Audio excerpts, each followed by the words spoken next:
Antes de iniciar, me presento. Mi nombre es Luis Alfredo Negrón Naldos. Yo soy profesor y exalumno también de Centrum Católica y de la PUC desde la carrera de pregrado.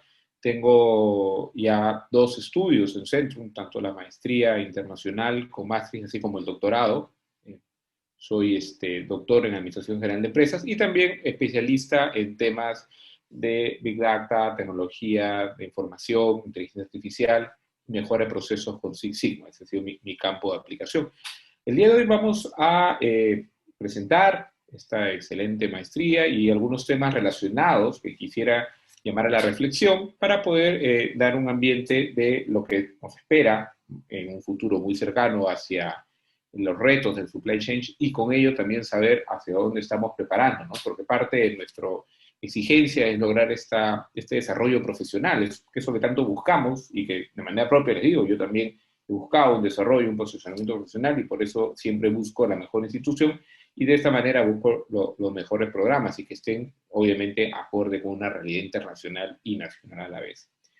Entonces, parto esta pequeña presentación con una introducción general y con una frase o con una pequeña reflexión de un gran pensador, Albert Einstein, que no solamente fue un físico, fue un excelente filósofo, amante de la música, pacifista, toda una persona que nos dejó un legado muy especial y que nos ha costado mucho entender algunos también. Y nos dejó esta frase muy interesante sobre la reflexión actual, la crisis. ¿No? La crisis, ¿qué es una crisis? Una crisis, bueno, es una forma de ver, es lamentarnos y estar siempre conscientes de que algo nos va a golpear y entré en una semidepresión. Yo, donde trabajo actualmente, vivo una crisis, la gran parte de mi mercado se ha caído, pero también es, por otro lado, dentro de los respetos que hay que tener por el dolor que pueda generar esta crisis, también es una forma como la humanidad reflexiona y cambia, ¿no? Y hoy día lo vemos constantemente, la famosa llamada reinvención. Y eso no queda lejos del supply chain. Todo ha cambiado en muy corto plazo. Algunos estaban más preparados que otros.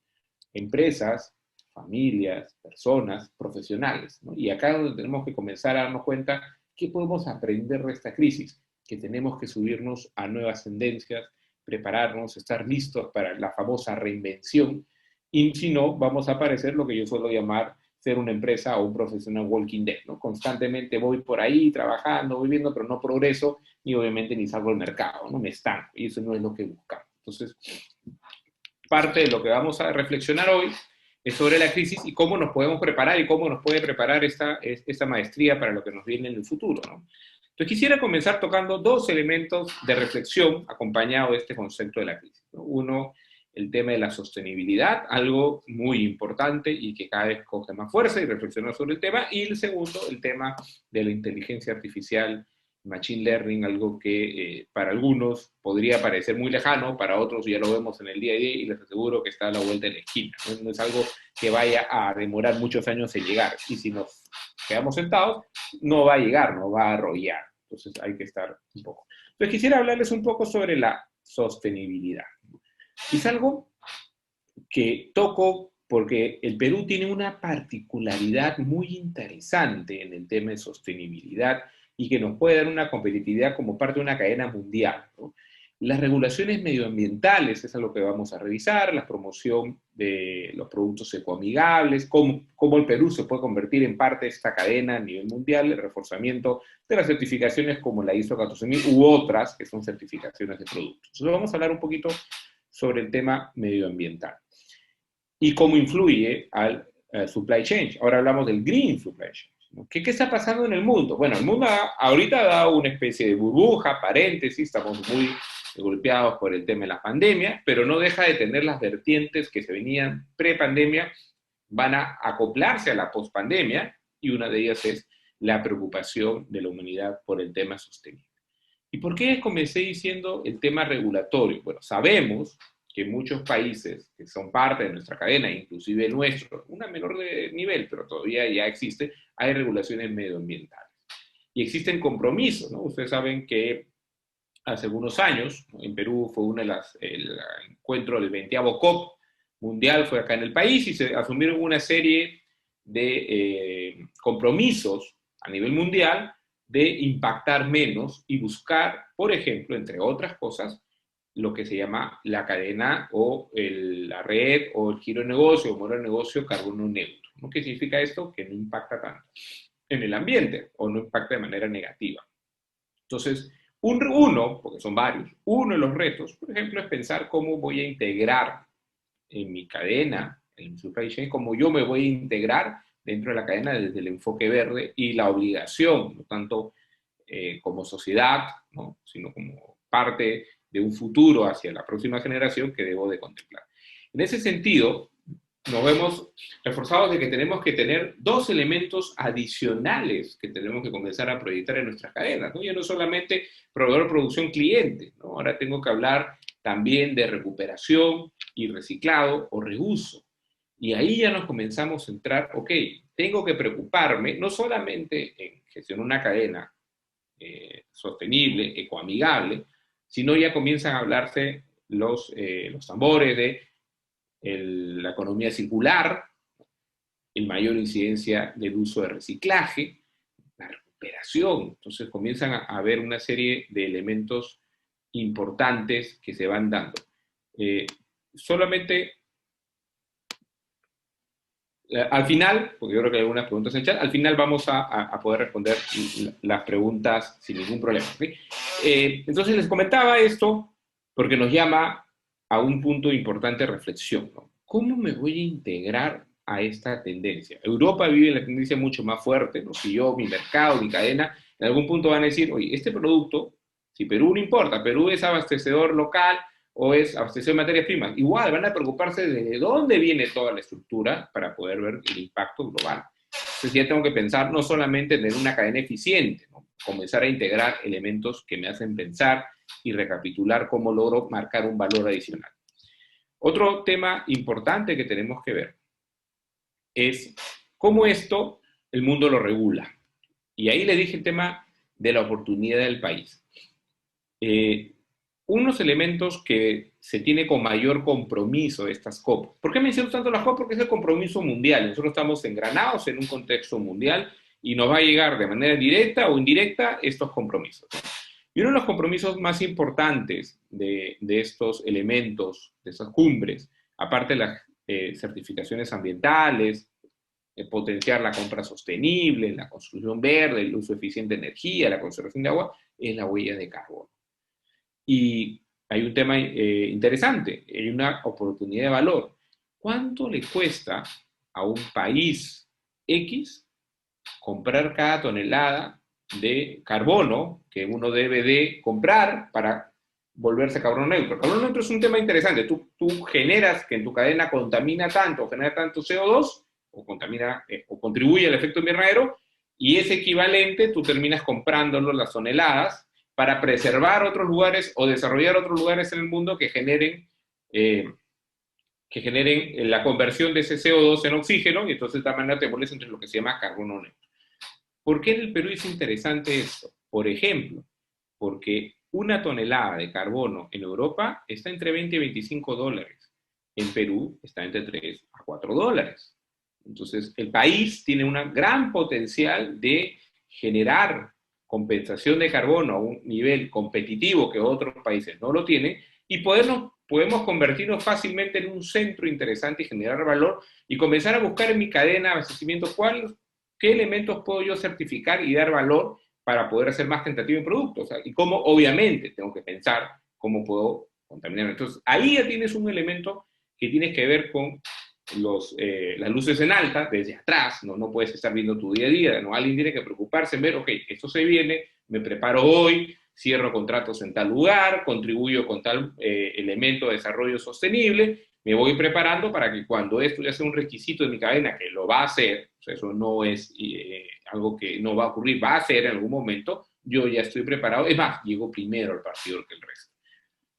Obviamente hay otros elementos que son un poco más complicados, ¿no? Como la huella hídrica, es algo que tenemos probablemente un poco más complicados que la huella de carbono, pero vamos viendo elementos que se van generando y sosteniendo poco a poco. Entonces, este concepto de la generación de valor a través de esta visión es una de las cosas que uno tiene que ir potenciando y agregando a su capacidad o competencias en mi vitrina de los elementos que yo puedo gestionar o ver, tengo que considerar que no solamente tengo que ser bueno en determinar la mejor ruta, la mejor sistema de distribución, la mejor esquema de conservación, la mejor forma de lograr un fill rate, que son importantes. También tengo que contemplar otros elementos como los que les comento a continuación.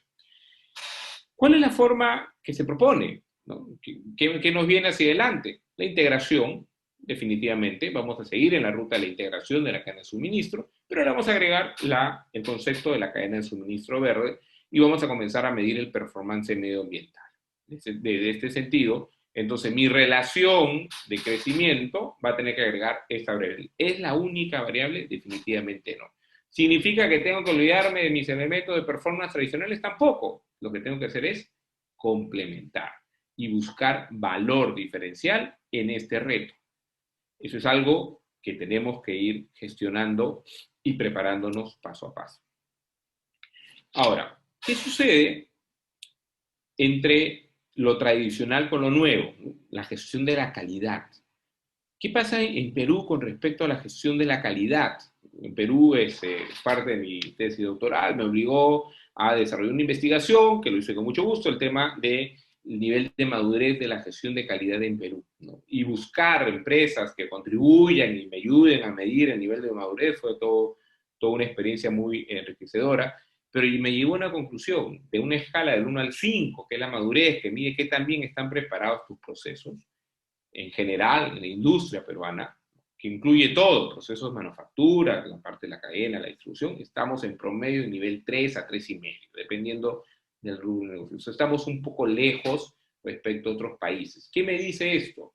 Que entre otras cosas, tengo mucha oportunidad de mejorar el performance, de ser más eficiente en las cosas que hago, no solamente en la parte productiva, en todo el resto de elementos. Entonces, parte de lo que nos falta como organización y como sociedad para ser más eficientes, tener más herramientas. Y las herramientas no se adquieren yendo a la esquina y comprándolas, ni la cultura se adquiere yendo a la esquina y comprándolas. Requiero relaciones a largo plazo. Necesito profesionales con una visión de largo plazo, con una visión que busque este cambio constante y no esté pensado en este torbellino de decisiones diarias. Y ahí es un elemento formador dentro de una maestría que no solamente ve la parte técnica, ¿no? También ve las habilidades blandas. O sea, tengo una responsabilidad como líder de contribuir a esta visión de largo plazo y sincronizar todos estos planeamientos que tengo que hacer para poder llevarlos a todas las etapas. Entonces, la parte de la obligación de la gestión ambiental que se me viene como cadena, la tengo que compensar con una habilidad que tengo como sociedad, aumentar la madurez de la gestión de calidad. Y ahí llamo un poco la reflexión. Yo uno de los cursos que dicto en la maestría, que es la normativa o la gestión de calidad y la normativa hacia la cadena de suministros, nos dice, ok, tenemos que desarrollarnos, tenemos que lograr tener más certificaciones que respalden nuestro buen trabajo y hay que, como país, generar un mejor modelo de mejora continua. ¿Por qué? Porque si yo puedo ser muy bueno, pero tengo un proveedor local que tiene una serie de problemas y que a su vez sus probabilidades de falla me terminan implicando en mi probabilidad de falla y eso a la vez me hace llevar mal hacia afuera, pues voy a tener una caída ineficiente. O sea, no puedo verme como un eslabón aislado. Y una vez me dicen, sí, pero no te preocupes. Si falla uno, busca otro. Bueno, tampoco es que tengamos un abanico de proveedores tan grandes en el medio para muchas cosas como para ir cambiando. Entonces tenemos que tener también una visión integradora. Y ese es un punto importante que hay que ir gestionando como sociedad. Segundo elemento que quería tocar, el tema del Big Data. Me imagino que más de uno ya habrá escuchado probablemente hasta el cansancio ese término de Big Data, ¿no? La revolución digital, la inteligencia artificial. Vendremos a recordar algunas películas de antaño como de las invasiones de los robots y diremos, esa es la inteligencia artificial, o algunos nos acordaremos de Viaje a las Estrellas y las computadoras que te hablaban. Bueno, si bien es cierto, todavía estamos un poco lejos de eso, pero no estamos tan ajenos a lo que va a impactar en este segundo elemento transformador, ¿no? El primer elemento es la sostenibilidad, el segundo que les quería hablar era el concepto de la transformación digital. ¿En qué puede impactarnos? la pregunta creo que la haríamos al revés. ¿En qué no nos va a impactar? O sea, contar en qué me va a impactar, me va a faltar dedos de la mano. Contar en lo que no me va a impactar, ahí probablemente todavía encuentre un pequeño lista de cosas que no me van a impactar. Entonces, segundo elemento, como profesional, mi pregunta hacia ustedes podría ser, ¿y se sienten preparados para ser parte de esta revolución industrial? Y no lo vean como, ah, no, eso lo tienen que ver los de informática, los de sistemas, yo estoy en mi día a día. Ahí estamos lo más lejos de la realidad, ¿no? Me disculparán algunos que son informáticos, pero la forma de preparación informática de programación ya no es lo mismo que trabajar con agente de inteligencia artificial. Ahí valoro mucho el que conoce el proceso, el que conoce la programación de la gente, ok, es importante, pero el que conoce el proceso es más. Y aquellos profesionales que logren idear elementos de transformación de valor basado en el uso de esa tecnología, va a transformar las cadenas de abastecimiento de manera exponencial. Hoy día vemos todos los videos que podemos ver de Amazon y sus almacenes súper integrados, con robots o en China, etc. Ya esa parte, eso ya está. Pero no es lo único. Hay mucho pan por rebanar en este punto. Entonces, para poder hablar un poco sobre este segundo issue, segundo tema, ¿no? que nos concentra hoy, hablemos un poquito sobre, hagamos un overview rápido para que vean y puedan digerir un poco este reto que nos viene como organización, ¿no? Las famosas Bs de la Big Data, ¿no? En este caso son las Vs, como se les suele llamar cuando hablamos con un castellano un poquito más apropiado. Y normalmente se hablaba sobre que la Big Data era volumen, velocidad, variedad y veracidad. Yo suelo tocar esto, pero con un primer prefacio. ¿Cuál es el principal elemento para que una empresa pueda decir que quiere entrar a este mundo digital? Siempre mi respuesta cuando me preguntan las empresas como consultor, ¿todo puede trabajar? Digo, sí, sí puedo trabajarlo. ¿Tienes data? Uy, tengo data a montones, ¿no? Tengo Excel. Está validada, está ordenada, se puede trabajar con la data y ahí comienzan los peros. Bueno, no sé, no la tengo tan organizada, probablemente falten algunos datos, algunos meses, algunos llenaban el registro, otros no. Hay un elemento que hoy no lo vemos en los estados financieros ni en los balances generales, que es el valor que tienes en datos en tus organizaciones. El dato está metido en un servidor, en un gran almacenaje, por hoy no tiene un valor, no tiene un valor monetario que yo le pueda asignar un activo. El activo es el servidor. La información que está en tu servidor no está activada, ¿no? Y las empresas no lo valoran como tal, probablemente. Pero ahí se encuentra un valor impresionante hacia el futuro. Cuando comienzo con el curso de tecnología de información, siempre les hago la siguiente reflexión, ¿no? Acordémonos de la película que vimos hace años, probablemente cuando teníamos menos edad o en el colegio, ¿no? La famosa llegada de Cristóbal Colón a América, y todo el mundo veía a los indígenas y decíamos, sí, ok, llegó el indígena y venía Cristóbal Colón y les intercambiaba espejitos o sonajas o llaveritos por piezas de oro, ¿no? Y uno decía, wow, qué fácil forma de engañar al pobre local que no sabe del tema, y para él le estaban intercambiando valores iguales, ¿no? Era un trueque justo. Ellos no se sintieron estafados, aunque nosotros probablemente, digamos, desde una visión de esa. ¿Qué pasa hoy en día en el Big Data? Yo siento que hoy día pasa algo similar, ¿no? Lamentablemente nosotros no estamos del lado de Cristóbal Colón, estamos del otro lado. A veces en mi casa vienen mis hijas y me dicen, mira papá, vi un app que te puedo tomar una foto y te dice cómo vas a estar cuando cumplas 80 años, ¿no? Y no te das cuenta que lo que tú estás haciendo cuando lo descargas y aceptas, te estás aceptando dar toda tu información, todas tus fotos que tienes en tu celular, todas las veces que te conectas, le estás dando toda tu información gratis. Y si ven el detallito, a perpetuidad o a 20 o a 30 años. Y ellos van a ser dueños de hacer con eso lo que quieran. Bueno, entre ciertas regulaciones lo que quieran, pero casi lo que quieran.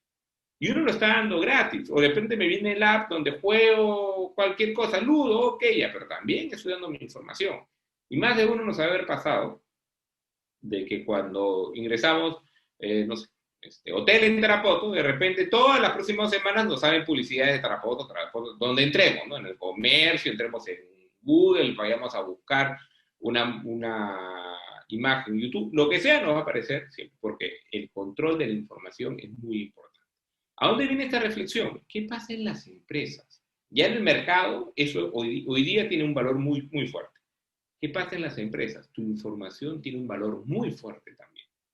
Y ese es el segundo elemento que tú tienes que comenzar a transformar. ¿Cómo aprovecho ese activo? Por más que no esté valorizado en mi estado financiero, pero ¿cómo aprovecho ese activo para generar mayor valor hacia mis clientes y en mi cadena? Ese es el segundo reto. El primero es cómo genero valor aportándome o apoyando a la no contaminación o contaminando menos. El segundo, cómo genero valor a través del uso de la información. Hay más retos, hoy día no nos da el tiempo para ver todos, pero al menos para ver dos, por lo menos, sí. Entonces, la quinta B, que es la moderna, la que todo el mundo dice, ok, por fin le pusimos algo interesante desde el punto de vista de la gestión a las 4B, era el valor. De ahí hay toda una serie de retos. ¿Qué puede hacer por ti la inteligencia artificial, el Big Data, para transformar y agregar valor? Yo podría generar con eso una mejor programación, mejor punto de repetido, menores tiempos, establecer rutas. Ok, todo eso se puede establecer si es que explotamos, ¿qué? La información. El segundo elemento, tengo que ya no pensar en que gestión de la información es de sistemas y bueno, es parte de los cursos que tengo que llevar en una maestría, porque tengo que llevarlo, pero mientras más rápido pase, no importa, ¿no? No, ya no. O sea, profesionalmente no puedo deshacerme de ese conocimiento y decirlo sí, al contrario, lo tengo que absorber, valorar y marcar la diferencia. Son los elementos que hoy nos exige el mundo. El elemento que complementa esta gestión de la información es el Internet de las cosas. ¿Y por qué? Porque aquí se genera la data. Aquí viene el esfuerzo que se tiene que hacer para generar la información. Y hoy en día todos los dispositivos que tenemos como personas generan datos. Y en la empresa más todavía. Cada vez hay más dispositivos que generan información y se almacenan en miles de bytes o millones de bytes y están ahí esperando cada día, se llenó, borrar, no, listo, ya se perdió, no lo utilicé. Entonces, Internet de las cosas es un elemento que tengo que agregar dentro de mi visión de radar, de lo que se viene, y hoy en día con mucho más fuerza que antes, ¿no? Y eso es un elemento que no puedo dejar de estar. Y un elemento muy particular para las personas especializadas en la gestión de un supply es el blockchain. Este elemento, que probablemente dentro de los que he mencionado no sea tan popular o exista cierta nube ahí gaseosa sobre qué cosa es o para qué sirve, ¿no? En realidad es una tecnología que fue creada por una persona que la verdad no vale la pena por su nombre porque nunca se ha determinado si existe realmente, ¿no? Es un seudónimo. Creó esta tecnología con la intención de revolucionar el concepto de compartir información en Internet, ¿no? Más una idea más generada en el altruismo, ¿no? De decir, ok, yo quiero dar un nuevo mundo al Internet donde no hayan servidores y grandes compañías que gestionen la información, sino la información sea compartida. Y para que esto comience a generar, comenzó a decir, bueno, si alguien invierte un poco de su tiempo y recursos de sus computadoras en su casa para crear esta gran red paralela y de información compartida, le voy a compensar con algo llamado criptomonedas, ¿no? Entonces, cada vez que tú generabas y ponías a tu disposición tu servidor, minabas a través de funciones matemáticas esto y te daban una criptomoneda que era totalmente irrastreable, no se podía falsificar, estaba guardado en miles de servidores a la vez. Entonces, generó toda una tendencia que hoy explosionó, o sea, hoy, lo digo, en realidad hace unos años, explosionó porque comenzaron obviamente a darle mucho valor a estas famosas criptomonedas irrastreables que no tenían un respaldo en un sistema financiero formal, que es una de sus grandes debilidades, ¿no? Pero no fue creado con ese concepto principalmente, ¿no?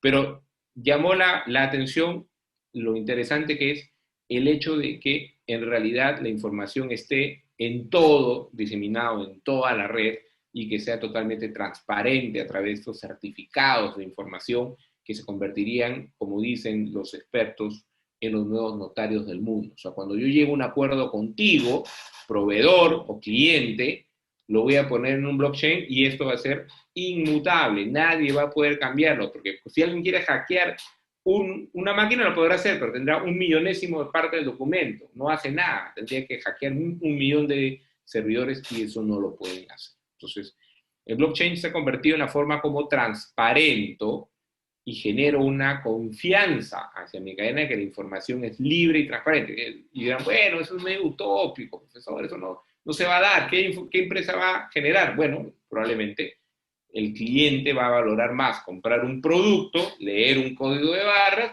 y decir, mire, ese producto fue generado en tal país, acá está, sí, pues tiene un precio justo, comercio justo, sostenible, acá están todos sus certificados, entonces este producto vale más que este otro, que no tiene la información. Entonces, el valor de la información compartida, sobre todo con una cadena de abastecimiento donde tiene a haber muchos elementos, es lo que nos proporciona este blockchain.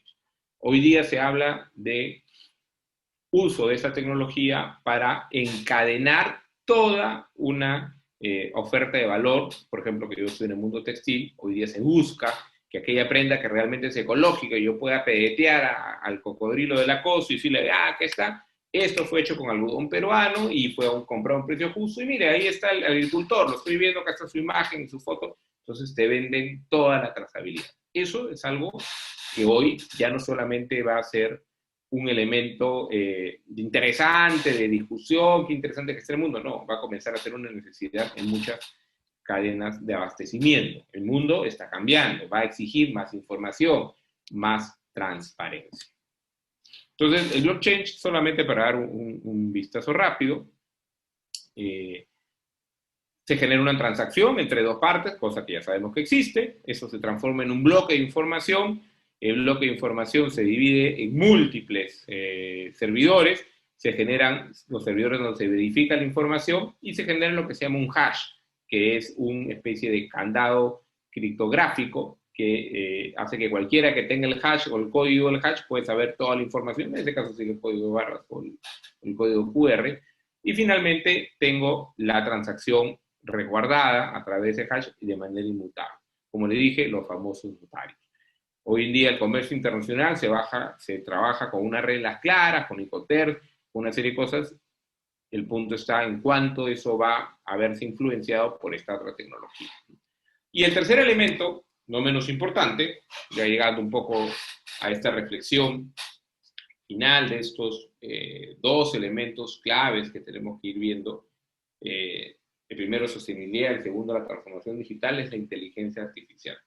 Y ahí probablemente el tema cambie totalmente, ¿no? Aquí el límite es la creatividad que tenemos que tener como profesionales para poder imaginar una función que pueda ser hecho por estos agentes y alguien lo va a programar. O sea, lo que hay que tener es tener la creatividad de cómo hacerlo. Y antes la inteligencia artificial se basaba mucho en miles de códigos de línea de programación. Ahora no. Ahora la inteligencia artificial se une al machine learning. Machine learning es la capacidad que tienen las máquinas para autoaprender. Es súper interesante este concepto, ¿no? Yo estoy entrenando modelos de inteligencia artificial en la empresa donde laboro para que hagan planeamientos, para que hagan compras de abastecimientos, que compren los avíos, conociendo los proveedores, tiempos, que ya no dependo, o ya no quiero depender de mi esquema tradicional de punto de repetido, no, ahora una gente va a estar constantemente buscando la forma de optimizar, viendo precios, logrando establecer cuándo el algodón baja en su punto más crítico, sugiriendo puntos de abastecimiento, logrando hacer predicciones de demanda de nuestros clientes, o sea, buscar optimizar todo. Eso, en una empresa que compro entre 50 y 60 millones de dólares en artículos de abastecimiento de clientes externos, es un gran diferencial porque puedo generar grandes ahorros o puntos exactos de pedido, o estar evitando aéreos, compras rápidas, o mermas en caso de compras sobredimensionadas, que obviamente siempre van acumulándose en el almacén, que no muchos nos gusta mostrar, no están ahí al fondo del almacén guardaditos. Eso lo puedo sistematizar con una gente que aprende solo. O sea, no necesito programar, necesito enseñar. Y ahí cambia un poco el concepto. Y es importante que los nuevos profesionales sepamos eso. a los nuevos agentes no se les programa, se les enseña, y hay que aprender cómo se les enseña. Probablemente yo no sea el que diseñe cómo enseñar, pero sí tengo que saber qué sirve, para qué está. Así como en algún momento tenía que saber para qué sirven los sistemas de información, ahora tengo que saber para qué sirven y qué puedo hacer con ellos, porque si no, yo voy a ser el próximo uga uga de todas las empresas de la cadena que nunca logré entrar a esto, y cuando quiera entrar me va a costar más o ya voy a estar tarde. Entonces sí es importante que al menos los profesionales hoy sepan de qué se tratan, al menos sepan qué cosa es una organización, qué cosa es una red neuronal, cómo lo puedo utilizar, qué cosa es un análisis factorial. Probablemente no lo vamos a programar, no está por ahí nuestro core de valor, pero sí de tomar una decisión adecuada de cómo lo puedo usar. Y pensar en esto implica cierta abstracción, ¿no? Ya no estar tanto en el día a día de la operación, sino lograr una adecuada abstracción de las cosas. Entonces, este elemento para mí es un elemento que no termina de crecer. Mis capacidades predictivas y poder predecir demandas, compras, precios y demás, ha migrado de un enfoque tradicional, de un nivel predictivo bajo, a establecer lo que se llaman ahora redes neuronales, y que implica que la empresa invierta, así como invertimos en personal, invertimos en equipos, hay que invertir en el desarrollo de esta competencia. Entonces, todos esos elementos terminan generando proyectos que los nuevos profesionales tenemos que ser capaces de afrontar y de poder valorar, ¿no? Cuáles son los procesos críticos que quiero automatizar, mejorar, tiempo de respuesta, capacidades predictivas. ¿Qué es una capacidad predictiva? Entonces, ¿cómo nos diferenciamos como profesionales? Teniendo esto como cartera de visión. Si no sabemos que existe, no puedo ayudar a mi empresa a tomar esas decisiones. Y créeme que hay un salto importante tecnológicamente. Probablemente muchos de los gerentes actuales están en una carrera por aprender y entender qué es toda esta tecnología, porque tienen que tomar decisiones de inversión, y para poder invertir tienen que saber de qué se trata, ¿no? Cuánto riesgo voy a meter a la valoración. Entonces, aquí he querido dar esa introducción de dos enfoques. Un cambio que no tiene límites como la inteligencia artificial y que depende mucho de nuestra credibilidad, y un cambio que viene más por una exigencia del mercado regulatorio. Y para que vean que son dos elementos que lo vamos a ver aquí a unos meses, comenzar a tomar más y más valor, y eso nos va a generar nuevas reglas de juego. Y para eso tenemos que estar profesionalmente preparados, ¿no? Y esquemas como el programa que les voy a presentar a continuación, se trata y buscamos en Centrum siempre estar de la mano con estos retos, en una escuela de negocios sumamente proactiva, al día, estar en el límite de lo que llamamos el arte de la ciencia, ¿no? El saber dónde está lo último y saber cómo buscar la mayor experiencia para poder aplicarlo y llevarlos a elementos donde realmente marquemos una diferencia, ¿no? Y no estar enseñando o discutiendo temas que vienen y que ya fueron historia, como decimos por ahí, periódicos del ayer. Entonces, es un elemento importante, y quise tocar esos elementos porque es la tendencia del valor que le vamos a proporcionar en la maestría, y es obviamente complementado con el alto valor que le damos al desarrollo ético de las personas, muy, pero muy importante en nuestra realidad actual. Es impresionante ver cómo como país lamentablemente estamos punteando un ranking de cantidad de personas que han logrado lamentablemente perder la vida en una pandemia, no entender cómo como sociedad no podemos rescatarnos. Bueno, hay que tomar algo, y no es algo que se logra de un día para otro, ¿no? Entonces es muy importante que los profesionales desarrollen competencias asociadas a valores muy íntegros que nos permitan cambiar como sociedad, ¿no? No solamente podemos estar quejándonos de, uy, sí, así es la sociedad, no, hay que hacer algo al respecto. Entonces, dicho esto, y mostrado un poco la importancia que hay en el tema, y les pido, al final vamos a poder absorber las dudas que tuvieran.